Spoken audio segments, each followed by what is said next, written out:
hari ini kita bisa berkumpul dalam keadaan sehat walafiat. Segala puji bagi Allah yang selalu memberikan nikmat kepada kita tiada hentinya. Shalawat serta salam semoga tercurah limpahkan kepada Nabi kita Muhammad Sallallahu Alaihi Wasallam, kepada keluarganya, sahabatnya, dan sampai kepada kita sebagai umatnya sampai akhir zaman. Amin ya Allah ya Rabbal Alamin. Ibu-ibu yang saya hormati, hari ini saya akan melaksanakan aksi nyata modul 1.4, yaitu diseminasi budaya positif. Tapi sebelumnya kita buat dulu kesepakatan forum, ya. Yang pertama, menghargai siapapun yang berbicara. Sepakat? Ya. Yang kedua, aktif berdiskusi. Siap? Siap. Yang ketiga, menjadi pendengar yang baik. Siap? Kesepakatan yang keempat, tenang dengan pendapat orang lain. Maksudnya tidak menyela ketika orang lain berpendapat. Siap? Iya, siap. Coba sekarang berdiri dulu. Berdiri dulu sebelum diskusi kita mulai. Berdiri dulu, saling tatap dengan teman yang di depannya. Ayo berpasangan.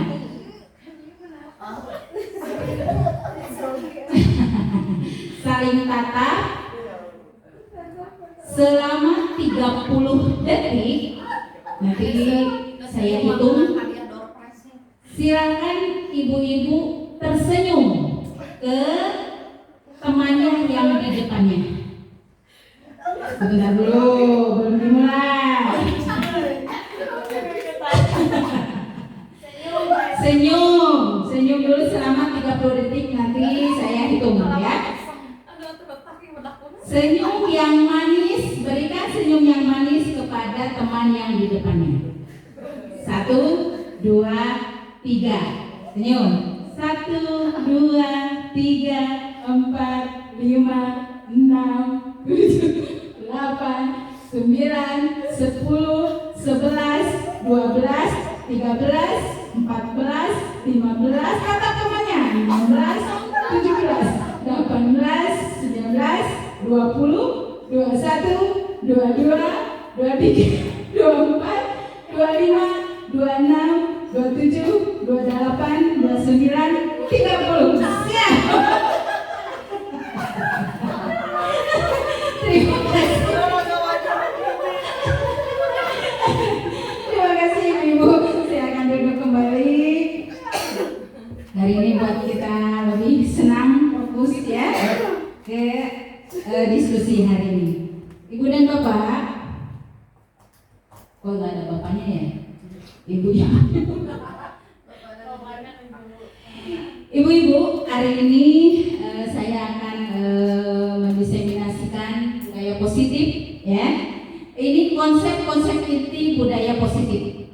Ada 6 konsep inti budaya positif, yaitu yang pertama, disiplin positif. Yang kedua, motivasi perilaku manusia. Yang ketiga, keyakinan sekolah atau kelas. Yang keempat, kebutuhan dasar manusia. Yang kelima, posisi kontrol dulu. Yang keenam, segitiga restitusi. Hari ini kita akan membahas konsep-konsep inti budaya positif. Sekarang poin yang pertama yaitu disiplin positif. Coba ibu-ibu, disiplin positif itu apa? Coba lihatin, disiplin positif itu apa?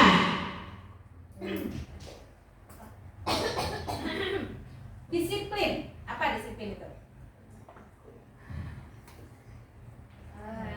Disiplin adalah suatu cara penerapan disiplin yang mengajarkan anak bertanggung jawab dan menimbulkan keselarasan dan keserasian dalam hidup. Iya betul. Tepuk tangan kepada mereka. Yang lainnya, apa sih disiplin positif itu? Coba benar. Disiplin positif apa?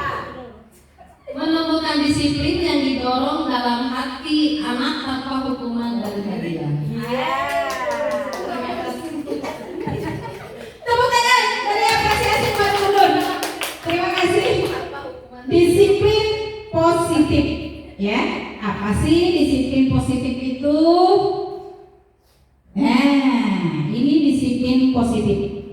Disiplin positif merupakan suatu cara penerapan disiplin yang mengajarkan anak bertanggung jawab dan menumbuhkan kesadaran diri berdasarkan nilai-nilai kebajikan.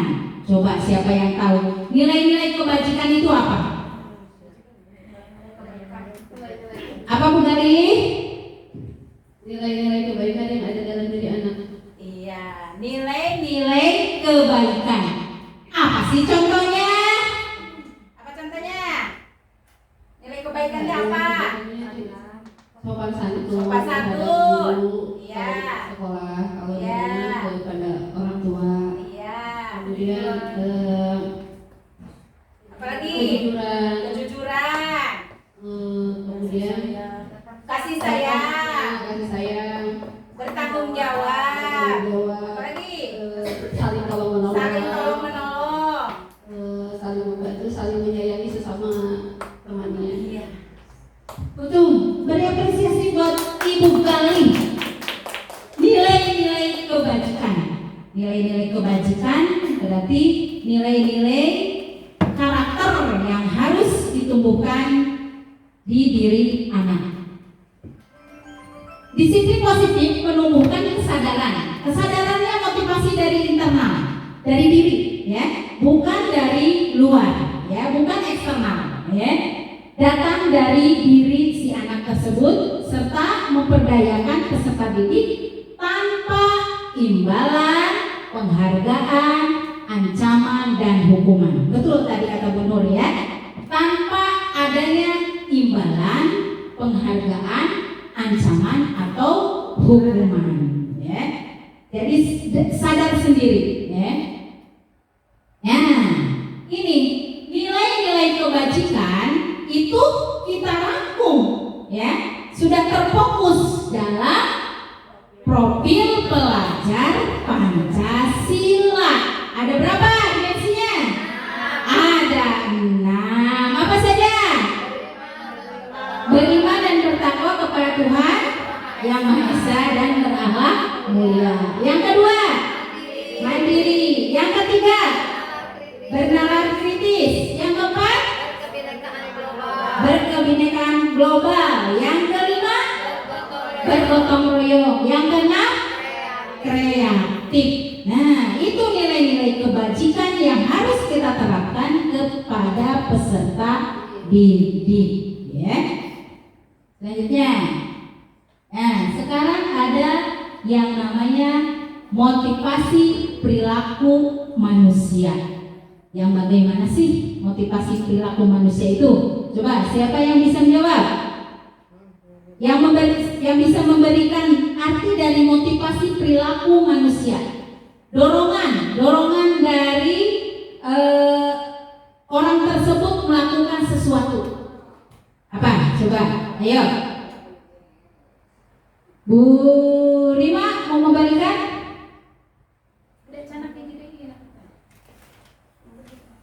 Motivasi perilaku manusia. Motivasi itu apa? Perilaku itu apa? Ada enggak? Isian betul. Bisa dibantu sama Bu Nur. Bu Nur. Dorongan. Dorongan dari lingkungan.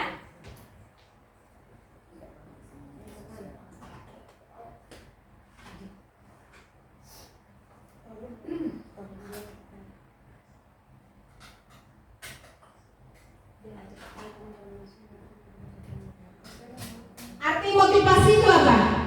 Dorongan. Perilaku, tingkah laku, ya. Dorongan ketika manusia melakukan sesuatu. Nah, ini ada 3 dorongan manusia melakukan sesuatu, ya.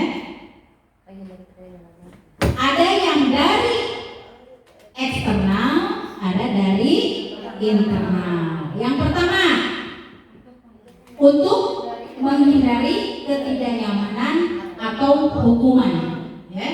Biasanya anak-anak kalau disuruh mengerjakan, dia motivasinya asyik dihukum Bu Ibu Guru.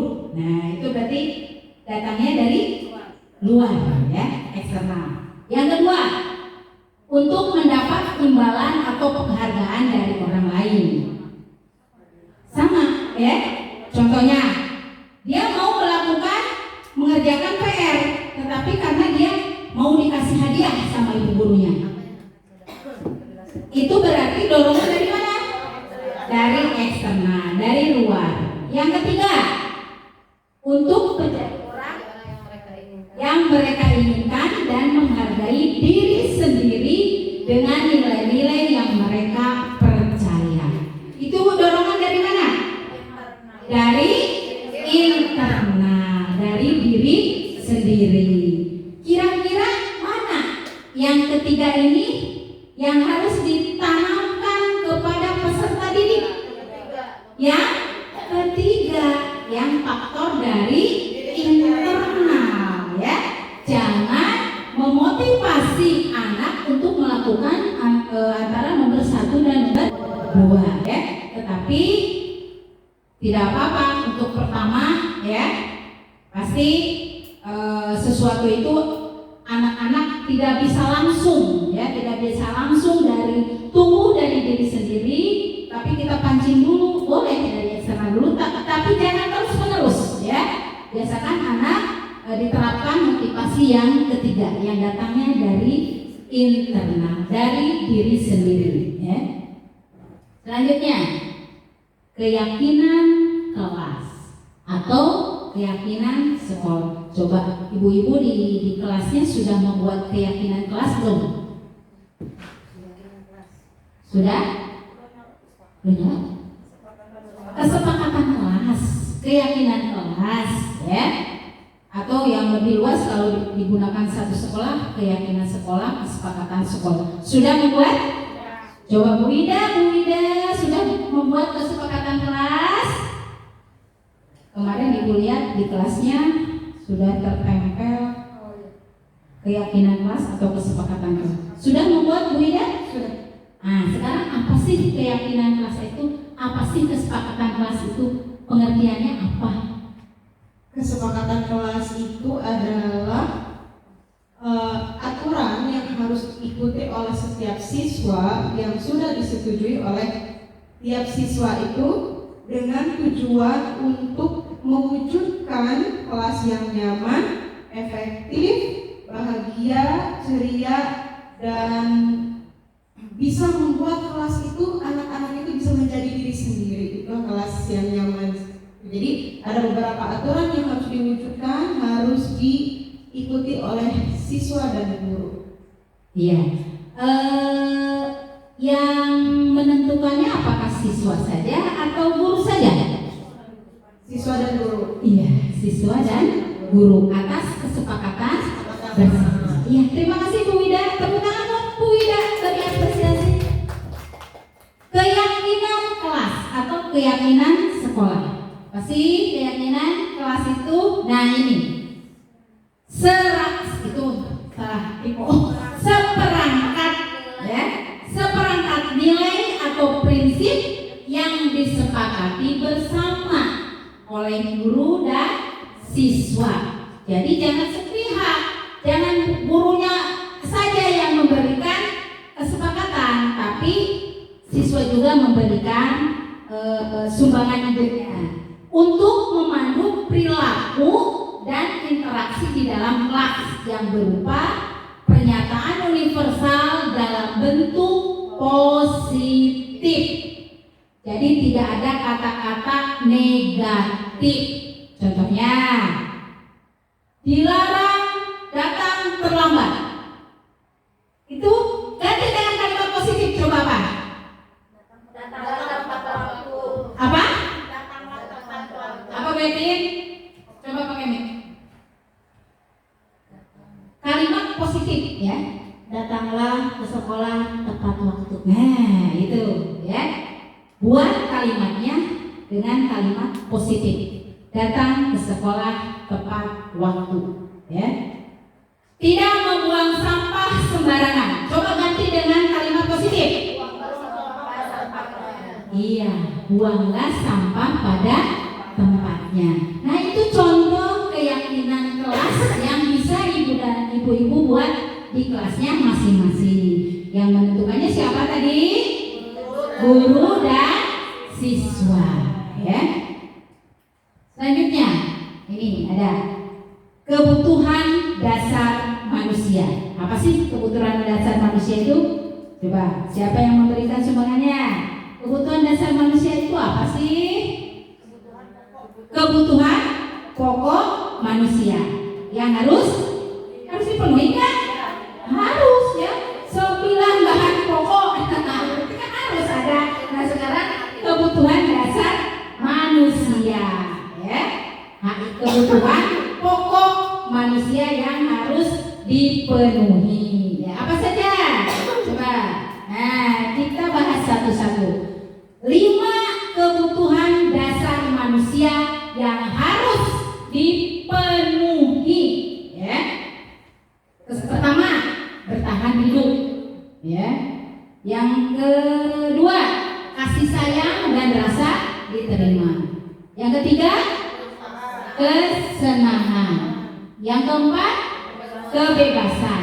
Yang kelima, penguasaan. Ini ada 5 kebutuhan pokok dasar manusia yang harus dipenuhi, yang harus terpenuhi. Kalau tidak terpenuhi, dia akan mencari supaya kebutuhan ini terpenuhi, ya. Sama seperti murid-murid di kelas kita juga, ya. Ini ada studi kasus, ya. Nanti Ibu dan Bapak bisa Bu Hera Bu Hera punya anaknya, anak muridnya namanya Salman. Coba baca, Bu Wetin, baca Wetin, pakai mic. Bu Hera, wali kelas 1B, sedang bingung menghadapi ulah siswanya yang bernama Salman. Beberapa anak di kelas datang kepadanya mengeluhkan Salman yang seringkali meminta bekal makan siang dengan paksa. Jika Anda menghadapi situasi seperti Ibu Hera, kira-kira apa yang Anda lakukan? Menurut Anda, apa alasan Salman melakukan hal itu? Coba, siapa yang bisa menjawabnya? Tadi kita kebutuhan dasar kan tadi ada 5, ya. Boleh Ibu dan Bapak memberi tanggapan kasus ini dengan kelima kebutuhan dasar manusia. Coba, siapa yang bisa memberikan satu? Ayo benar. Kebutuhan pokok atau apa? Sok, boleh, silakan. Kebutuhan bertahan hidup. Kebutuhan bertahan hidup. Contohnya apa? Contohnya mungkin karena Salman tersebut lapar. Nah, bisa. Orang tuanya tidak membawanya bekal makan siang. Iya. Berani meminta ke teman sekelas. Alasan yang dijelaskan oleh. Iya. Kita umpamakan ada 5 kemungkinan, ya. 5 kemungkinan si Salman itu meminta dengan paksa, dia ingin memenuhi kebutuhan yang dia belum terpenuhinya, ya. Selain itu, apa lagi? Coba, tadi kan bertahan hidup. Tadi ada kesenangan, ada kasih sayang, ya. Kasih sayang. Kalau kasih sayang apa? Karena dia merasa senang temannya jadi memperhatikan dia. Kan dia minta uang, si teman tersebut ngasih, jadi dia merasanya gini, oh teman saya berarti menyayangi saya. Dia takut temannya karena dia maksa minta uang. Bisa. Kasih sayang dianya gitu. Iya, betul. Kita ulas satu-satu, ya. Kita ulas satu-satu. Nih, alasan Salman ke-1, ya. Karena ia lapar dan orang tuanya tidak membawakan bekal, ya. Bekal makan siang. Maka kebutuhan dasar yang sedang berusaha dipenuhi oleh Salman adalah kebutuhan untuk bertahan hidup, ya. Dia tidak diberikan bekal oleh ibunya dari rumahnya. Makanya dia ingin memenuhi kebutuhan dasarnya dengan merebutnya, ya. Yaitu untuk memenuhi kebutuhan bertahan hidup. Yang kedua, alasannya, ya. Dia merasa senang temannya jadi memperhatikan dia, ya. Ketika temannya melaporkan ke ibu gurunya dan memberitahukan ke orang tuanya, ibu gurunya bukan lapor, memberitahu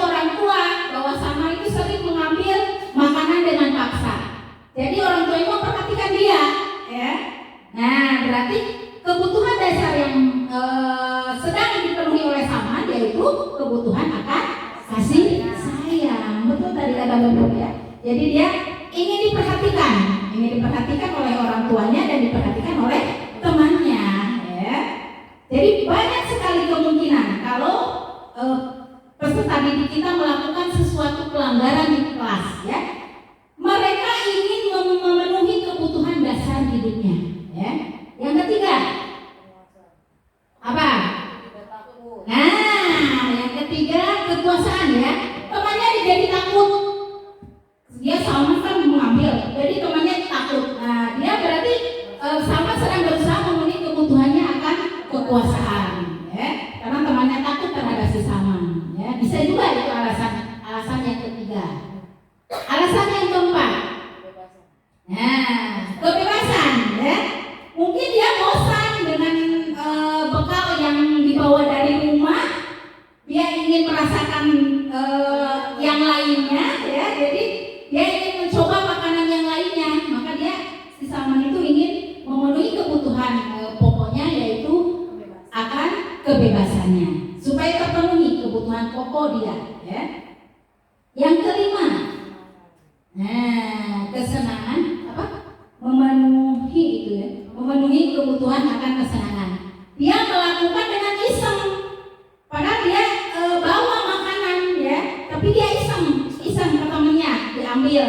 Terus dia itu melihat temennya kan pasti marah, ekspresinya gimana? Malah dia senang, dia ketawa kalau melihat temannya kesal, ya, marah gitu. Nah, dia itu sebenarnya ingin memenuhi kebutuhan dia akan kesenangan, ya. Mungkin di rumahnya belum terpenuhi kesenangannya, maka dia mencari sesuatu untuk memenuhi kebutuhan dasar akan kesenangannya, ya. Jadi kita cari kebutuhan apa dari peserta didik yang sedang dia penuhi. Jadi ada 5 kemungkinan kebutuhan dasar yang belum terpenuhi, dia mencari sendiri di sekolah, ya. Di rumah mungkin belum terpenuhi, maka dia mencari kebutuhan yang belum terpenuhinya supaya terpenuhi di sekolah, ya. Selanjutnya, nah ini tadi ke konsep-konsep inti yang ke berapa ini? Kelima, ya. Posisi kontrol guru, ya. Posisi kontrol guru. Yang gimana sih posisi kontrol guru itu? Kalau kita melihat sesuatu ada pelanggaran, anak melakukan sesuatu kelakuan yang di luar nilai-nilai kebajikan, bagaimana kita memposisikan kita sebagai guru, ya. Kita lihat ada berapa macam, ya. Nanti ibu dan bapak, bentar, kita lihat dulu posisi kontrol guru itu ada apa saja sih? Nih, ada 5 posisi kontrol guru, ya. Mau guru, mau orang tua, mau atasan, semuanya ada di 5 posisi ini. Tinggal kita di mana letak kita, di posisi mana kita, ya. Yang pertama sebagai penghukum, ya. Yang kedua pembuat merasa bersalah. Yang ketiga sebagai teman. Yang keempat sebagai pemantau. Yang kelima sebagai manajer, ya. Sekarang silakan ambil satu, bagikan seorang satu, nanti ibu dan bapak tuliskan kira-kira posisi kontrol ibu di kelas mana yang sudah ibu terapkan. Di antara 5 ini, mana posisi kontrol yang sering ibu dan bapak lakukan di dalam kelas? Apakah sebagai penghukum? Apakah sebagai pembuat merasa bersalah? Gak usah dikasih nama, tulis saja. Kalau kelima-lima ya tulis kelima-limanya, kalau dua. Kira-kira selama kita mengajar, posisi kontrol yang mana yang pernah ibu dan bapak lakukan? lakukan di dalam kelas? Apakah sebagai pemantau atau sebagai manajer?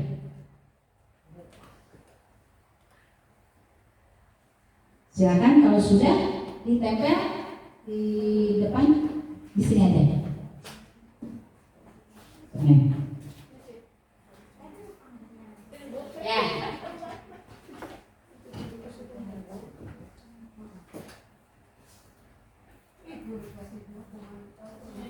Pilih semua apa? Yang sering ibu bapak lakukan, kira-kira kelima ini yang mana?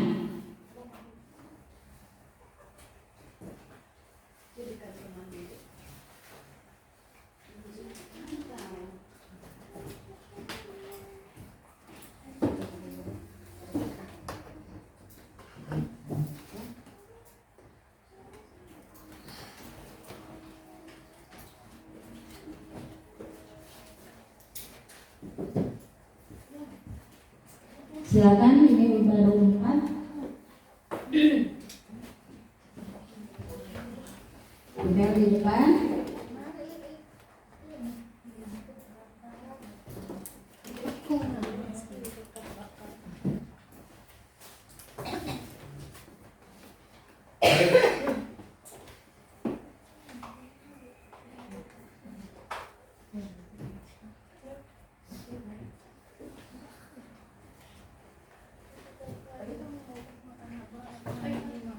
Satu lagi. Nah, coba kita lihat posisi kontrol ibu dan bapak di dalam kelas itu yang mana yang sering dilakukan. Ada sebagai penghukum, ya, pemantau, sebagai teman. Posisinya sebagai teman dan pemantau. Sebagai teman, pemantau, dan manajer. Iya, Bu.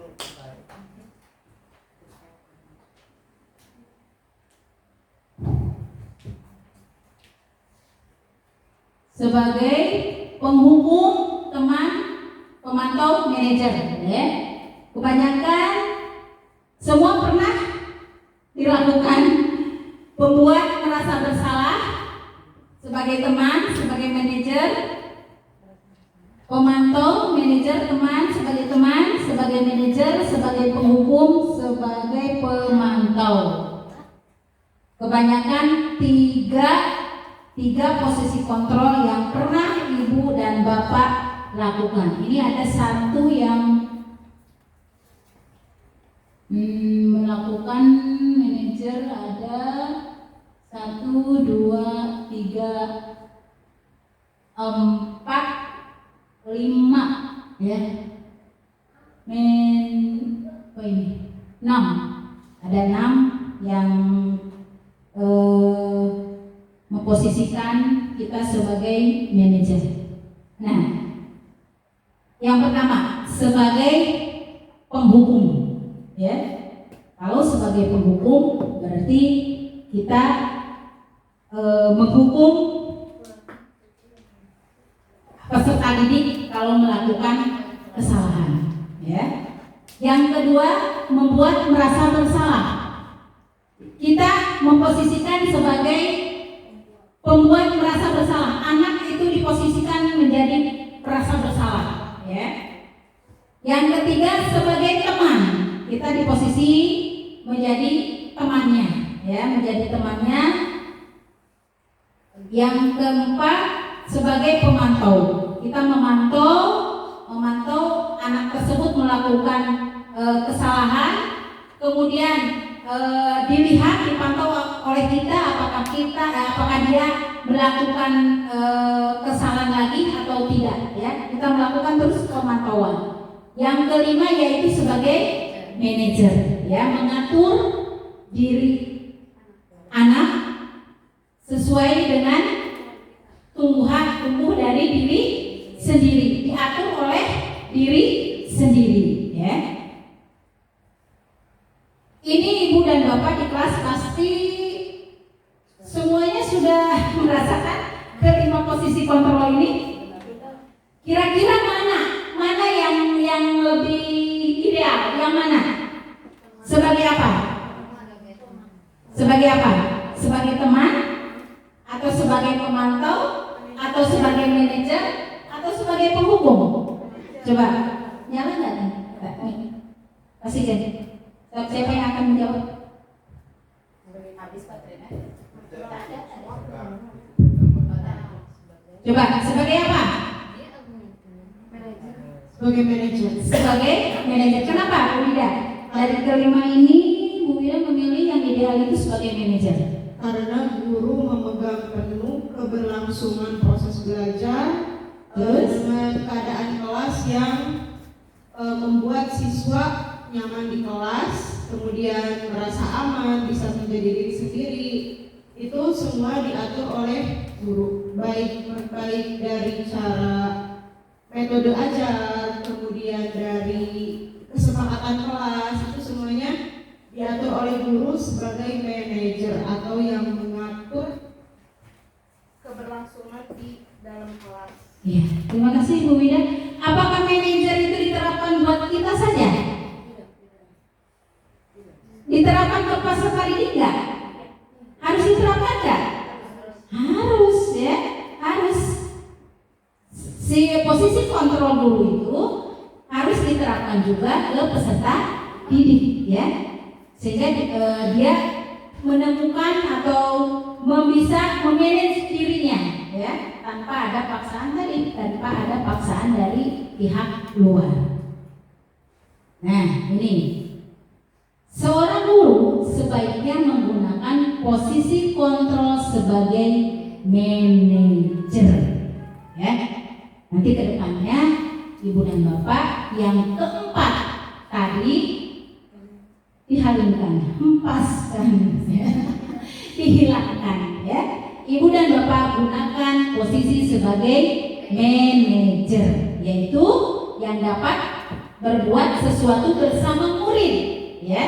Mempersilahkan murid bertanggung jawab ya, dan menemukan solusi sehingga murid menjadi manajer bagi dirinya sendiri ya. Mengatur dirinya sendiri, mengakui kesalahannya sendiri, membuat solusinya sendiri dengan oleh kita dengan diberi apa? Diberi bimbingan dan motivasi, tentunya itu ya. Nah, ada satu lagi yang terakhir, segitiga restitusi. Yang sudah membuka PMM pasti sudah mengetahui segitiga restitusi. Coba, siapa yang bisa apa sih segitiga restitusi itu? Di PMM kemarin disiplin positif, segitiga restitusi. Apa? Bu Jorai. Coba kasihin. Proses menciptakan kondisi bagi murid untuk memperbaiki kesalahannya sehingga karakter mereka lebih kuat ketika kembali pada kelompok. Proses memperbaiki kesalahannya. Nah, karakternya terbentuk sehingga dia siap untuk kembali ke kelompoknya, awal dari kelompoknya. Jadi dia sudah yakin untuk kembali ke kelompoknya dengan karakter yang sudah berubah ya. Nah ini segitiga restitusi ya. Yang pertama yaitu validasi tindakan yang salah. Ini ketiga, makanya disebut segitiga restitusi, berarti ada 3 poin yang harus dilakukan untuk menyelesaikan suatu masalah atau suatu kelakuan yang menyimpang dari peserta didik kita ya. Ketiga ini, yang pertama yaitu validasi tindakan yang salah. Memvalidasi, bagaimana sih pertanyaannya? Kamu tentu punya alasan mengapa melakukan itu ya. Divalidasi, kenapa dia melakukan kesalahan tersebut ya. Jadi antara kita dengan murid itu ada obrolan, lakukan segitiga restitusi ini, ya. Yang kedua yaitu menstabilkan identitas, ya. Adakah cara yang lebih efektif untuk mendapatkan apa yang kamu butuhkan? Ya, menstabilkan identitas dulu, ya, menstabilkan identitas. Kita tanya muridnya, ada nggak cara yang lebih efektif untuk mendapatkan agar kamu apa yang kamu butuhkan? Ya, mereka melakukan sesuatu pelanggaran, pasti tadi ingin memenuhi kebutuhan dasar manusia, ya. Yang ketiga, menanyakan keyakinan. Keyakinan kelas apa yang telah kita sepakati, ya? Keyakinan kelas apa yang telah kamu langgar, ya? Tanyakan ke murid. Kamu ingin menjadi orang seperti apa, ya? Jadi itu salah satu pertanyaan yang bisa kita tanyakan ke peserta didik kita yang melakukan suatu kesalahan. Contohnya pasti banyak kesalahan yang pelanggaran atau yang sering peserta didik lakukan. Contohnya mengambil barang orang, ya, atau terlambat datang ke sekolah, bisa. Apalagi coba yang di kelas yang anak-anak sering lakukan, membuli temannya, ya. Apalagi lupa membawa apa? Jahil. Dasar. Jahil ke orang, ya, jahil ke temennya, ya, iseng, ya. Tadi kalau iseng berarti pemenuhan kebutuhan apa yang belum dipenuhinya? Kesenangan. Dia ingin memenuhi kebutuhan dasar manusianya, yaitu kesenangannya belum terpenuhi, makanya dia melakukan kesalahan, yaitu iseng ke orang lain, ya. Nah, silakan ibu nanti kalau ada kejadian di kelas, silakan lakukan ketiga restitusi ini, ya. Ini ada salah satu contoh saya melakukan restitusi ke anak kelas 6.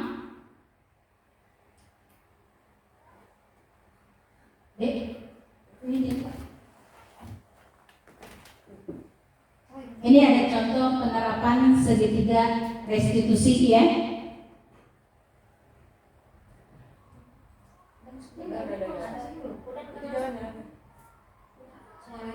Suaranya nggak ada itu apa sih?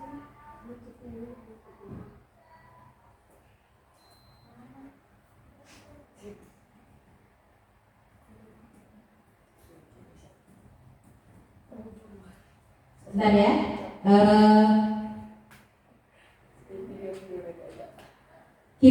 Ini ada salah satu contoh penerapan segitiga restitusi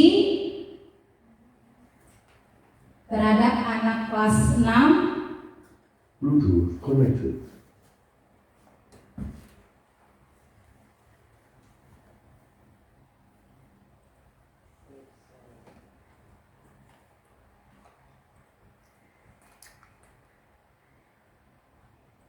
Ada suaranya?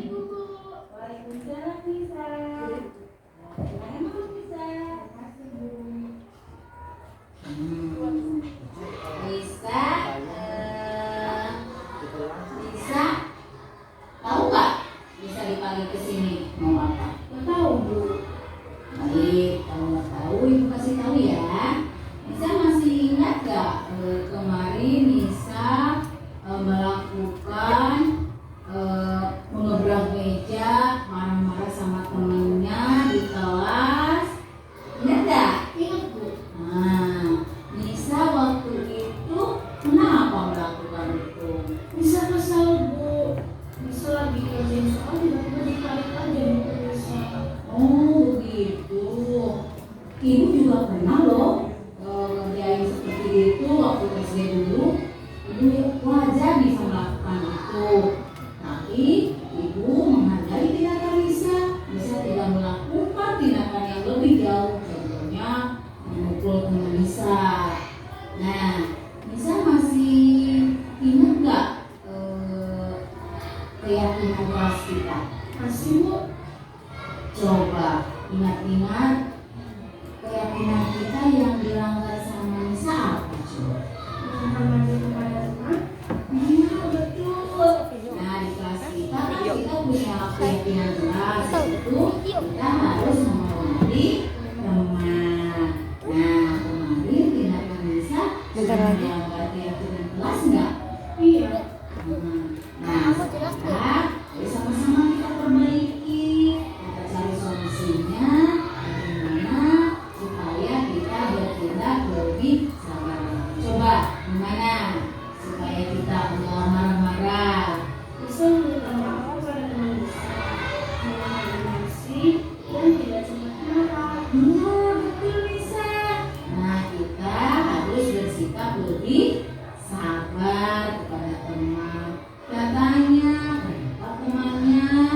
solusinya terhadap tindakan yang melanggar keyakinan kelas kita. Ya, terima kasih Nisa. Selamat belajar kembali supaya lebih mengamat apa. Siap ya? Terima kasih Nisa. Silakan kembali ke kelas lagi. Semangat lagi belajarnya. Terima kasih atas solusinya.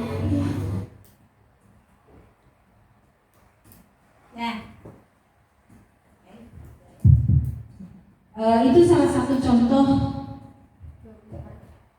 Itu salah satu contoh segitiga restitusi yang saya lakukan terhadap Nisa yang di kelasnya sebelumnya melakukan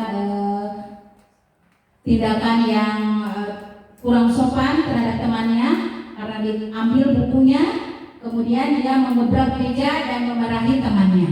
Ya, saya ambil, saya restitusi dengan menerapkan segitiga restitusi. Kita gali, kita cari solusinya bersama-sama, ya, supaya dia yang bisa mencari solusi. Tetapi tentunya kita bantu, ya, kita bantu supaya kesulitan dia atau penanganan kelakuan dia itu bisa diatasi. Bagaimana sih solusinya? Bisa juga untuk tindakan-tindakan yang lainnya, ya, tindakan-tindakan yang lainnya itu cuma salah satu contoh saja. Ibu dan Bapak silakan nanti terapkan segitiga restitusi tersebut di kelas masing-masing. Yaitu yang pertama apa tadi?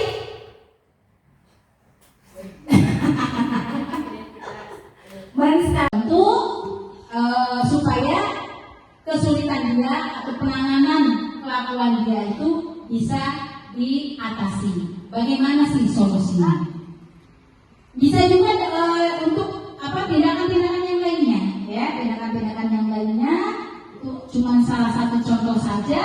Ibu dan Bapak silakan nanti terapkan segitiga restitusi tersebut di kelas masing-masing. Yaitu yang pertama apa tadi?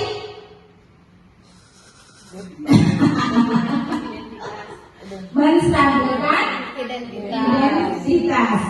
Yang kedua, memvalidasi tindakan yang salah. Yang ketiga, menanyakan keyakinan. Ketiga tahapan tersebut harus dilakukan, ya, harus dilakukan dengan tahapan-tahapan. Yang pertama apa, yang kedua apa, yang ketiga apa. Insya Allah nanti lama-kelamaan anak bisa mengatasi dirinya, bisa menjadi manajer, ya, manajer dirinya, sehingga gurunya menjadi manajer, anak juga menjadi manajer untuk memanage dirinya sendiri, ya. Nah, yang terakhir terima kasih. Terima kasih Ibu dan Bapak atas kebersamaannya hari ini. Dari awal sampai akhir kita telah melaksanakan diskusi tentang konsep-konsep inti dari budaya positif. Mudah-mudahan kita ke depannya bisa menerapkan budaya positif di kelas kita masing-masing, di sekolah kita masing-masing, dan akan tertanam menjadi budaya di setiap tindakan putra-putri peserta didik kita, dan tentunya dengan motivasi dari kita semua. Siap untuk melaksanakannya? Siap, alhamdulillah. Kita coba dulu, masih ingat pelajaran Pancasila? Masih ingat ya? Coba berdiri. Di akhir pertemuan kita coba dulu supaya lebih siap ya? 1, 2, 3. Pelajar Pancasila beriman dan bertakwa pada Tuhan Yang Esa dan berakhlak mulia, berkebinekaan global, gotong royong mandiri, kreatif dan bernalar kritis. Ya, terima kasih tepuk tangan bagi kita semua. perhatiannya dan terima kasih atas diskusinya hari ini. Alhamdulillah kita telah melaksanakan saya mendiseminasikan budaya positif kepada ibu dan bapak. Terima kasih atas perhatiannya. Mudah-mudahan kita bisa menerapkan di dalam kehidupan kita masing-masing. Mohon maaf bila ada kesalahan. Wabillahi taufiq wal hidayah. Wassalamualaikum warahmatullahi wabarakatuh.